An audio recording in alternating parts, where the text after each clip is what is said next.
So I want to just pause you for a minute. This is really, really helpful. And this language is really powerful. The language is really healing. And I was actually talking to Christine Ailing yesterday, and who also does work in with nurses and social workers, and teaches them how to use the strategies, and especially the language. And what we were discussing is that when healthcare providers, people in the front lines, even families get into a huddle, right? Yes. They circle up on a regular basis, randomly do a virtues pick, shake their phone with the virtues card app or take it out of their packet, read it, and just be present for 3 minutes, and then give acknowledgments to one another of virtues that they have seen either yesterday or hope for today. Christine had said that out of all the teachings, the nurses said made the greatest impact. So this language is healing, it's simple, and if you can help just provide a little bit of guidance of ways that people can quickly, because we need to learn this language quickly, start to learn and speak the language and see the virtues in others. Well, one of the things that I've taught to nurses and physicians, especially in emergency situations, is to buddy up, and when they are feeling like they can't take another moment, they ask for the buddy to come with them for like 2 minutes. They find a spot and they do the spiritual companioning, the companioning of emptying their cup and just saying whatever they need to say. They can use the F-bomb, they can say whatever they need to say, and just be real. It's not about making nice, it's about truth. And it's about releasing that tension, that stress, and that trauma, really.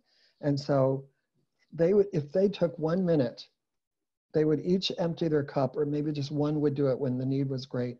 And the other person's responsibility was to listen, no advice, just listen with compassion and detachment so that they could be present to each other. And that's the strategy of companioning. And then to give them 1 or 2 virtues to keep them going. Not to tell them what virtue they did need, but to tell them what virtue they already were showing.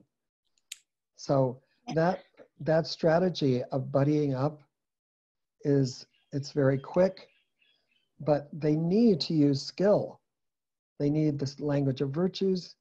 They need to recognize that it's a teachable moment for how to respond to each other in this kind of situation.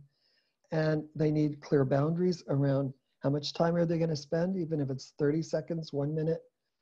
And then they're honoring the spirit whenever they actually sit down, as you said. They do that huddle, they do that healing circle in their families, in their staff meeting, if they even have time for one.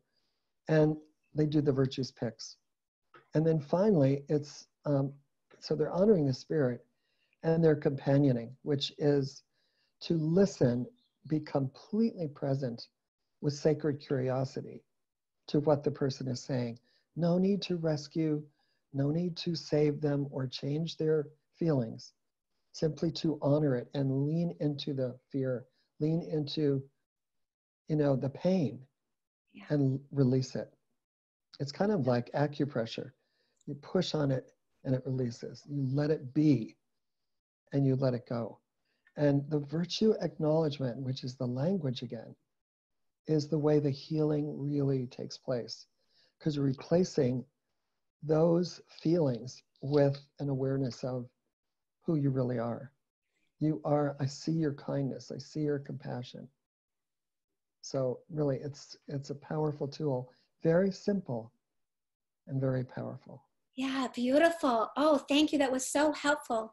How you brought all the 5 strategies together to share how really that's the 1 minute companioning strategy. Yes. Oftentimes when we teach companioning, we take 3 hours to teach it, but really it could be as simple as what's on your mind and heart, let it go. We got 1 minute, and then, hey, I see your strength. I see your commitment and your courage being here every day. Yeah. Done. Exactly. Right?